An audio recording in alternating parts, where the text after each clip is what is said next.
Right, sir, let's jump into it. Pat, welcome.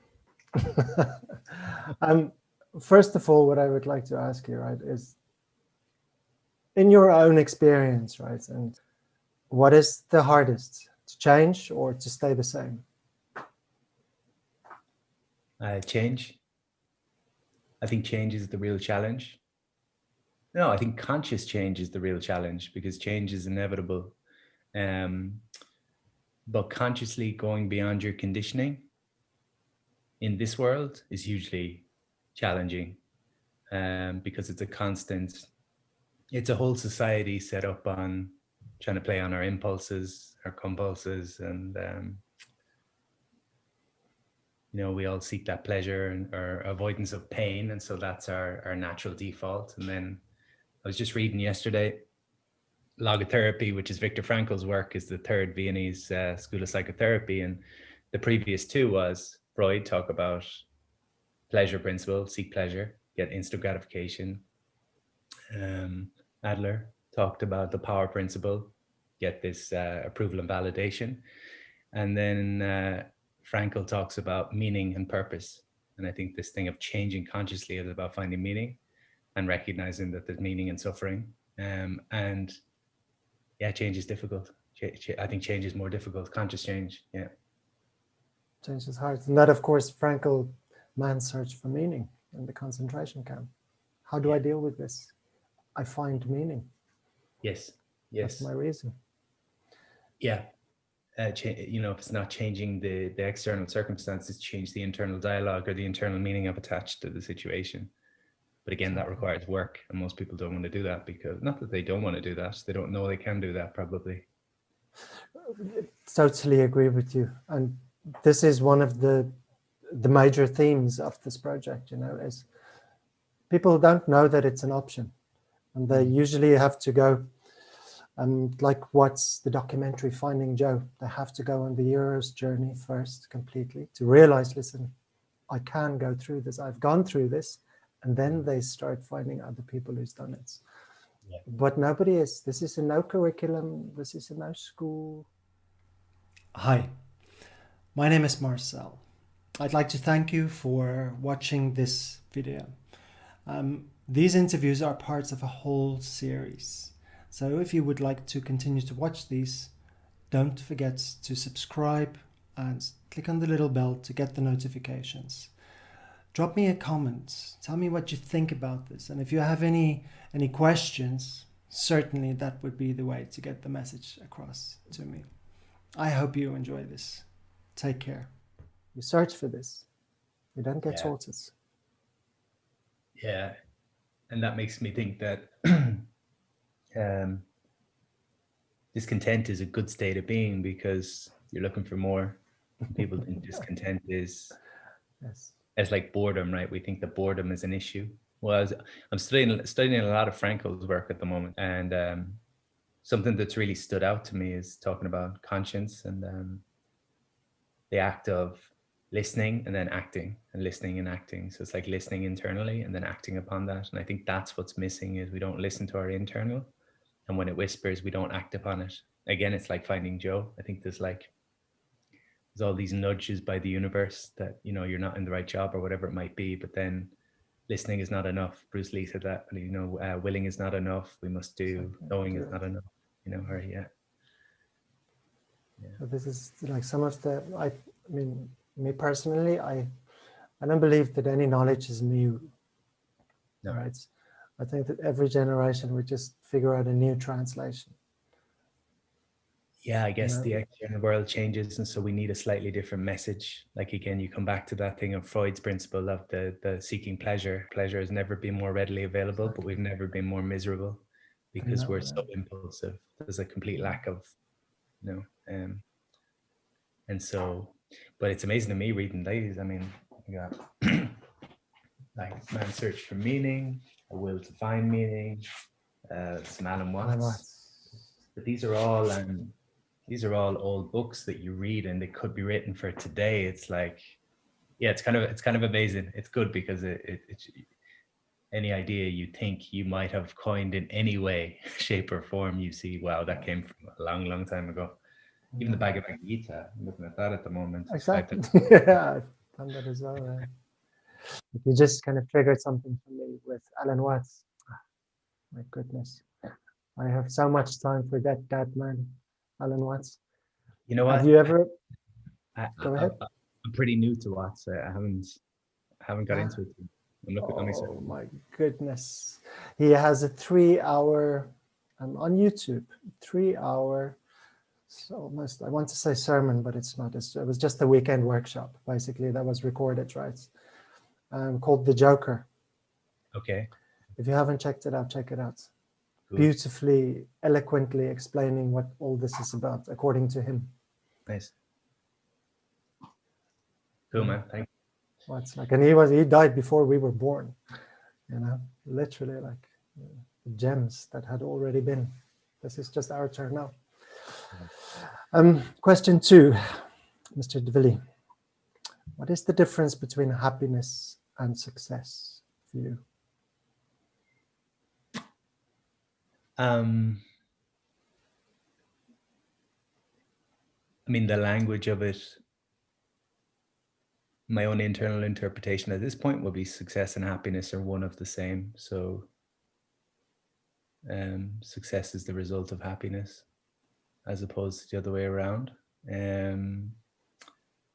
I'm successful if I'm happy consistently, not I'm happy if I'm successful. That would be the key. And I guess by the kind of traditional expectation or the traditional model that I would have followed for a long time, if I get there, I'll be successful. But sometimes I got there and I felt like a failure. Whereas now I can still have targets, but if my process is on the journey, I can miss the target, but still feel successful. But to me, it's happiness. Happiness is a result. Success is a result of being happy, as opposed to the other way around. Like one thing I always used to say to people was, someone like Richard Branson or Warren Buffett isn't the way that they are now today because of their success. They're successful because of the way they've always been. So, the person that says, when I'm rich, I'll be charitable. If you won't give a percentage of the small amount you earn now, you're not going to give a big percentage of or small percentage of the big money. That's like Branson, but someone like Branson, I would assume has, because again, I don't think they're attached to the results. They just kind of get on with it. And I think money, I don't know why money sprung to mind when you talk about success. I guess that's the external conditioning. That's it's conditioning. Yeah. Oh my God, you're triggering me like a like a stomach bug here. I read something about Nelson Mandela yesterday, and he said that the moments that we take more than what we give back, we become greedy. Wow. The moment we become greedy, that's when we get corrupt. Right? And it's so true. That's beautiful, yeah. Because we are, in essence, Ubuntu. Have you come across Ubuntu? It's an African kind of a cultural, almost an ethos, right? In Africa, where they say, I am because of you. So I exist because you exist. Right? And it is so beautiful because quite literally, like, what are we when we're alone? And especially now in the West, like I was going through it, like I don't know if you thought about this or if it's somewhere there in your library, but did you know that 2020 is the 200th year of the peak of the Industrial Revolution? Yeah. 1820, right? Is when the Industrial Revolution in England actually peaked. And the reason they chose this date for it to peak is because it was the first time in history that they rolled out equal pay to people, right? First time in history where people, as a blanket, their lifestyle and quality of life could improve, because now all of a sudden people got salaries and they got equal pay. But it was also the start of commercialism and consumption. And now I don't have to be better to show that I'm better. Now I just have to buy better, literally. So this cycle has been, and I was very kind of taken aback when I read it. The cycle is only 200 years old. Yeah. That's 7 generations. Yeah, literally. You read Johann Hari's work? He wrote a book called Lost Connections. It's about depression, and I think they talk about 21 triggers, if you will, or kind of causes of depression, and I think 9 of them maybe are biochemical or to that effect. But the big thing is this lack of tribe and the isolation that we're experiencing. He's very, very good. He talks about just this whole, I guess, porn has replaced romance and sex. Social networks have replaced real life, and it's kind of like we think we outsmarted the system, the universe, that it doesn't work that way. I see all these things like porn is the wake up that, wait a second, what are you trying to do here? Like what's the need within you that's not being fulfilled? But I guess going back to our first question of change, the difficulty lies in the fact that people don't know. So I think if people knew that porn, social media, overconsumption of food, consumerism were all this, and they were pointing the fingers back to what's alive in you that's not comfortable. Yes. Then it becomes a gift. It's hard for people to grasp that, and harder for us all to live it. But yeah, I agree. The blame doesn't work. I was going to say every generation. It's funny. It's like when I see, I'm 33 now. When I see late teens, every generation thinks the generation that come after them are lost and a disaster. You know what I mean? That's like it's always been the case, I'm sure. And it's not. It's just different challenges, different struggles, different ways of expressing themselves, but the same inherent. I mean, whatever technological changes happen, I'm sure loneliness was an issue 100 years ago. There's just a different band-aid now, maybe. Yeah. We sit around the same fire. There's a little story that I know in Buddhism. A monk decided, screw all of this. I'm going to go away and just meditate on my lonesome self. So he goes and he ends up finding a lake, and he's at the lake and he finds a canoe and he sits inside the canoe and he just pushes himself off completely, just into nothingness completely. And he sits and he finds stillness and he finds quiet and he goes to bliss. And in his silence, all of a sudden, something just crashes into him, right? And before he wakes up, he goes, okay, I've done all this work to find my silence. Whomever disturbed my silence, now they're going to get it. I'm going to give it to them. And he opens his eyes, and it was an empty canoe that was just floating around the lake. It was never anchored, totally empty. And in that moment, he realized, okay, anger is inside me. I have a choice. What do I do with it? And it explains beautifully what you're saying, because everything is inside of us. If I didn't exist, none of this would be, for me anyway, Yeah. Pat, in your own words, can you please tell me how you understand the difference between wants and need? Wants and needs.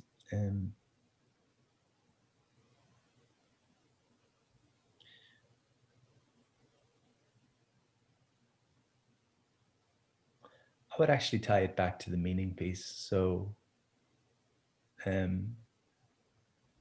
me personally, my needs are based around meaning. and my wants are based around, no, maybe that's not fair. They're a combination of both, actually. It's an interesting question.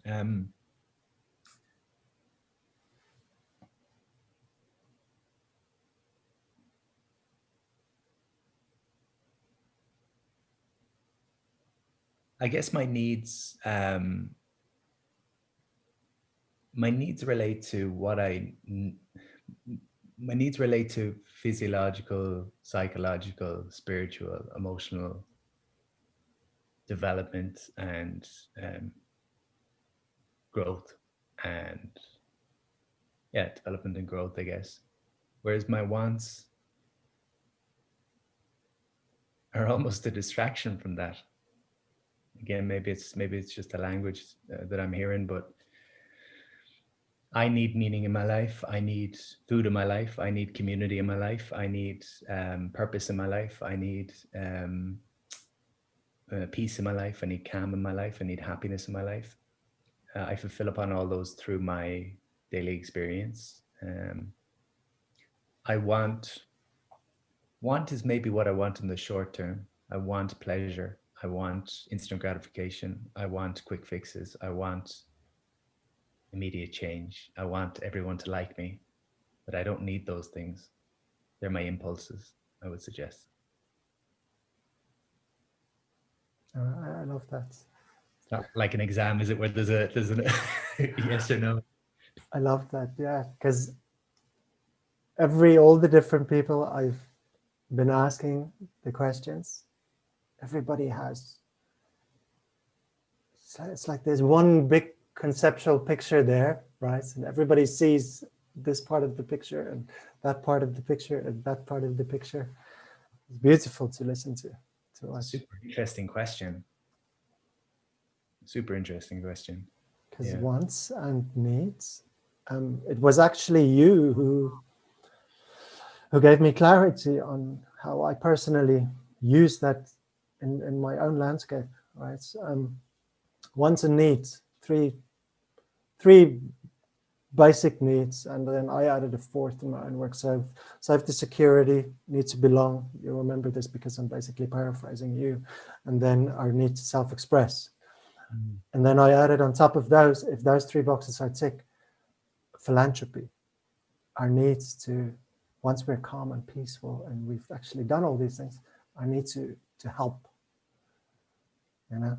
So these are needs. And then wants is very tricky, because if I think I really, really need something, you know, I think it becomes a want. Yeah, attachment maybe? Exactly, yeah, as well. Yeah. Okay, interesting, wow, nice. So, okay, question 4. Kind sir, would you please tell me, what does letting go mean for you? Letting go is recognizing that life is fluid, and your labels are an illusion that make you feel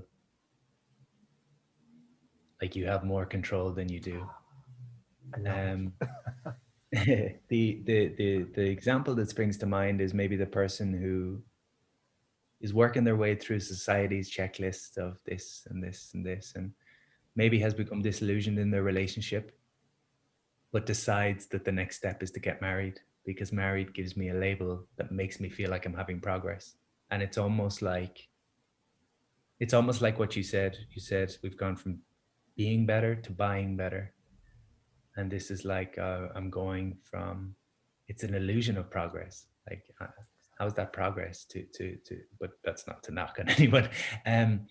So yeah, that would be letting go, is the fluidity of, you could be 7 years studying to be a doctor, but have the courage on your first day of work to say, this is not what I signed up to. Change direction. Yeah. Letting go of labels and being open to life, because the labels box us off from possibilities of what could be. Yeah. That's Anthony DeMello inspired, I think. Oh, DeMello, I love that guy. Our reading list is very much the same. That answer is complete. Thank you. Thank you. Beautiful. Yes. It's making me think. Absolutely. It's great. Thank you. I can't put anything to that at all. Like, we were sitting around the fire now toasting marshmallows. I would just go, sweet. Thank you. You got me at a good time, because a lot of these things are coming up in my book. So it's I think they're maybe articulating them a little bit better than I would have a few weeks ago. But yeah. I'm happy. Many people will get to see you through this. But question 5 for you, and so far in your life experience, what does it mean for you to exist personally?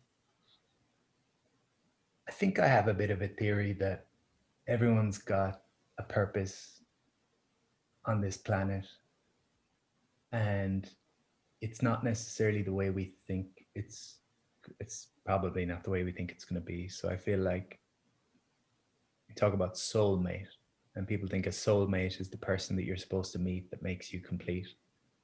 Whereas I almost think a soulmate could be the drunk driver who kills your partner. And the reason they're your soulmate is because the greatest lesson you need to learn in life is forgiveness. And so I think existence is, I suppose, the uncovering of the curriculum, and is it almost like levels, that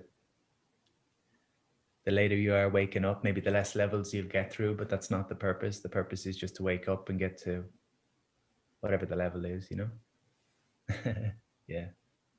I was having this conversation with my father last night, and we are basically talking about a theory that there is no good and bad. Okay, there is no right and wrong. And the reason we come up with it is because I'm from South Africa and he's still in South Africa. We're both very nature people. So when a lion catches an antelope, the antelope doesn't go, oh, you're so wrong for eating me, you're so wrong. And the same with trees, and the same with any other animal, the same with a storm. A storm doesn't go, you're bad, so I'm going to storm on you, no. So within nature, we are the only species, as far as our perception allows us to understand, to actually label behavior that triggers us to such an extent that we either feel good and elation, which is just the vagus nerve, being triggered, or sad and depressed and introverted, to label that as this is good or this is bad. The rest of everything else that's alive on this planet, they just get on with it. Yeah.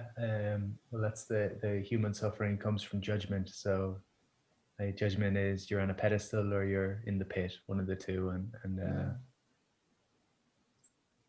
it's almost like if you sit in a field and it's a nice day and or it's even not a nice day, you're just sat there and you find moments of peace.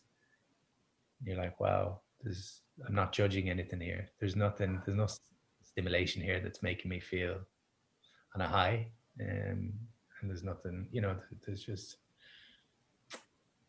yeah, it's what, again, we come back to like Trump as an example, or porn or whatever, we blame. If I remove the judgment, I see it as a teacher, I guess. Well, I guess I'm still judging, but yeah. Anyway, I'll stop rambling.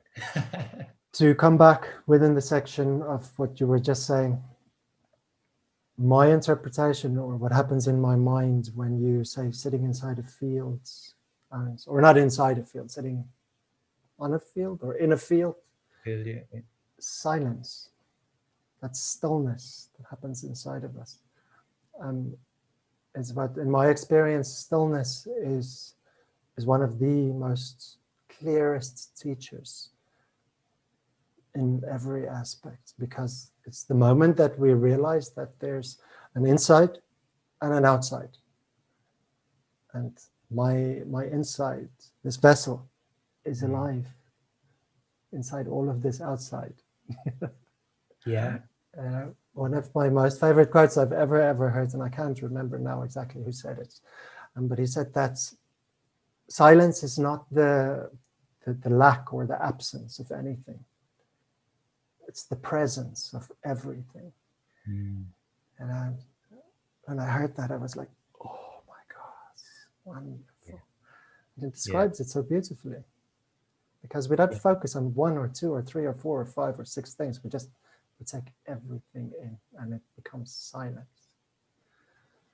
They talk about that with music, right? They say the magic is in the gap between the notes, because otherwise it's just, yeah. Exactly. Yeah. Thank you for doing this. I'm having fun. Likewise, thank you. Yeah. But what is the self for you? I mean, the self is the identity that I've built.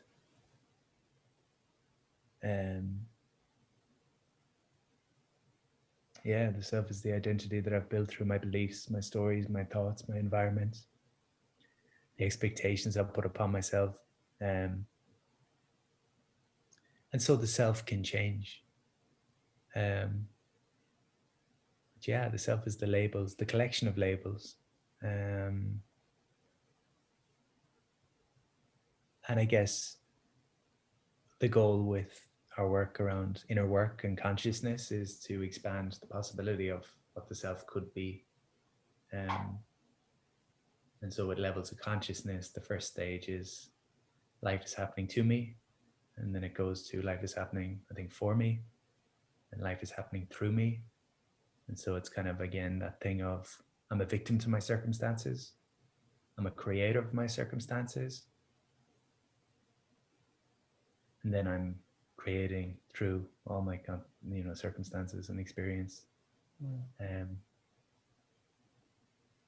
Yeah, I see it that the self starts with I'm just a part of this community, and whatever, I have no control over what's happening. And then something happens where I see, oh, I have a little bit of control. And so I start setting some goals, but those goals tend to be based on what the community always looked out for. And so if I grew up and everybody wants money, I set a goal of making money, and then I achieved that. And I'm like, oh, that didn't tick the box because it was based on their interpretation of the world. And then hopefully the next level, if I've got the courage to go beyond the pleasure and power, is what's meaningful to me and what's true to me. And again, that comes from the silence that we talk about. So yeah, I think that's where I'm at with that. I like that. I recently watched a documentary by Tom Shadyac. He's the guy that wrote and directed the Ace Ventura movies. And then he basically made, very grossly unfair to say, he made Jim Carrey famous, but he really helped, right? Because he did Bruce Almighty and he did Ace Ventura, so he wrote them and directed them. But he made a documentary in 2010 called I Am. Yes. Did you see it? I think I started that a couple of years ago. Yeah. This was the guy who became super wealthy as a director and then went on a spiritual path. Biking trip. He was in a mountain biking trip accident, and as a result of the specific injury, he got severe existential depression. Wow. Is it a watch? Go for it. Absolutely. Yeah, okay. It's a really, really good watch. Yeah. Cool. So one of the things that stood out for me is he says that, he grew up thinking, once I'm successful, I will be happy. And one of his memories, psychologists call the flashbulb memory, where everything is acutely in your memory itself. He says he remembers standing on this gigantic staircase, looking at all these things and asking himself, but why am I still not happy? I've got all these things now, but why am I still empty? And that's then what triggered the documentary. Okay, beautiful, yeah. I Am, Tom Shadyac. But can you share with us, right? What do you see, or how would you describe the difference between accepting one's self and being accepted by others? And then what role does these two understandings have in how one would see happiness and success? I think Gabor Mate talks about this. So these two conflicting forces: one is self-expression, the other is acceptance by the tribe. And so, growing up, initially there's pure self-expression in the child that we see, and then over time, implicitly or explicitly, they learn a bunch of rules, and then suddenly we wake up at 30 saying, "Fuck, who am I? I don't know who I am anymore," because if you're lucky. Yes. Most people 50, 60, 70. Yeah. Yeah. And I feel like there's all these little micro adjustments that seem inconsequential. So, somebody says something to me that I'm in a taxi, and the taxi driver says something rude or ignorant, and it makes me feel uncomfortable, but I stay quiet. And that's a micro adjustment. And hundreds of these accumulate over time to the point that I lose my voice. And so acceptance by the tribe, I mean, is it Mark Twain? No one said it better than Mark Twain, with the whole thing of when you find yourself on the side of the majority, it's time to sit back and reflect, or something to that effect. And so if the majority are not content and not happy and not, I'm always hesitant to sound like, I know something you don't know, or you're doing life wrong. It's certainly not ever that. It's for the people that feel like I'm not happy that I would be questioning things, So, I think for me, I have had moments in my life where I've had a huge amount of external acceptance, and I've looked in the mirror that night and felt out of integrity, out of alignment, and uncomfortable in my own skin. Yeah. I've also had times where I've felt like a lone shark in a one-man band, but I felt I'm working towards something meaningful, and I'm being honest and in integrity to myself, and that's felt very fulfilling. So it's like that thing that I suppose you could be in a room of 1,000 people and feel lonely. You can be surrounded by people in your life and feel lonely, or you can be, you can make friends with yourself and never be lonely. That would be how I would put it up, maybe. And again, if we come back to the needs piece, for me, loneliness comes up, but the loneliness is always, for me, a case of me becoming disconnected from myself and my needs and my passion. Passion is not the right word, but versus my life can be filled with people, and I become disconnected from myself, and then I feel lonely despite the noise. So that would be the difference between the two, for me. I don't know if that's clear enough, but that would be where I'm at. Yeah. There's no right or wrong on these questions. So I like it. At all. How old would you be if you forgot your age? I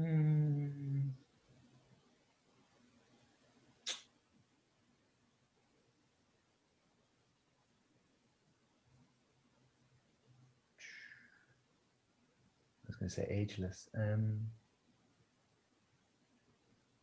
Oh, it's a good question as well.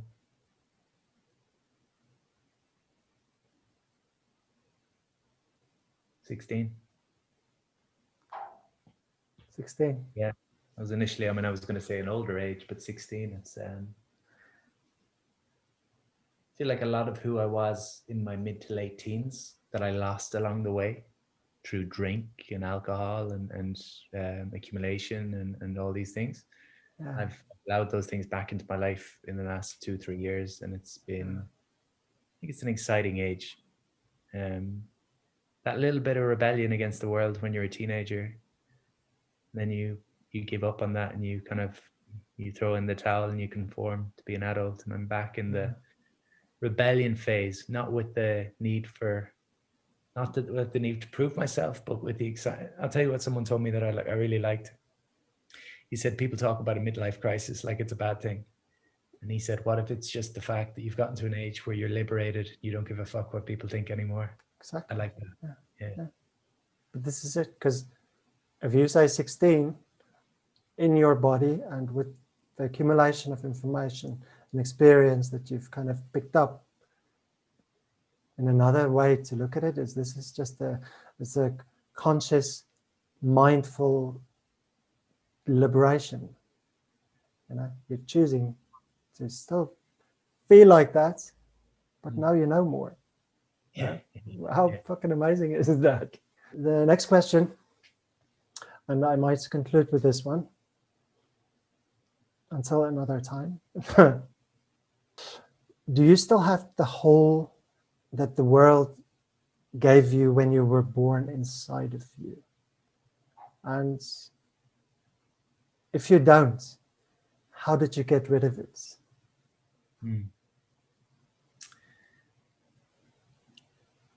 I feel like a lot of us think that there's a switch that you flick and things change. So I feel lonely, I click the switch, and now I'm feel connected. I feel unfulfilled, I click a switch. Someday I wake up and I feel fulfilled. And so in the same way, I feel like I would say that the hole is not there, but sometimes I think it's there, or I imagine that it's there. So my thoughts obviously cause the stress. But someone said to me the other day, I was telling them I want to stay balanced. I want to find balance amongst the busyness of work right now, and not fall off the case with my self-care and health and relationships. And he said, everybody's seeking this balance. And again, it's this kind of idea of flick the switch and it all falls into place. And he says, it's like a bike, we're balancing all the time. And so it's always out of balance. But the dance is this, like trying to get back into balance. And so I think in the same way, like, do you still have the hole? The hole is the idea that something's lacking within me, that I'm not enough. Is that what you mean by that? Something to that effect? Or am I taking that up wrong? Once again, there's no rights, no wrong. The answer you give me reflects how you understand. Well, Literally. I guess for me, when there's glimpses of me not being enough, my thoughts can fool me into thinking that's the case. But I'm learning to treat that not as a reason to self-abandon, but a reason to come back to myself. So the imposter syndrome that comes up and says, who are you to think you can do that? Used to be the thing that stopped me from doing the thing. Now it's the piece that points me back to myself and asks, well, what have you not accepted in yourself? So it's always this pointing back. So I think that's, yeah, it's a gift. Absolutely, it's a present, massively. All of this, it's a present. Beautiful holiday. Yes. Beautiful holiday. Okay, thank you for that. Man, a pleasure.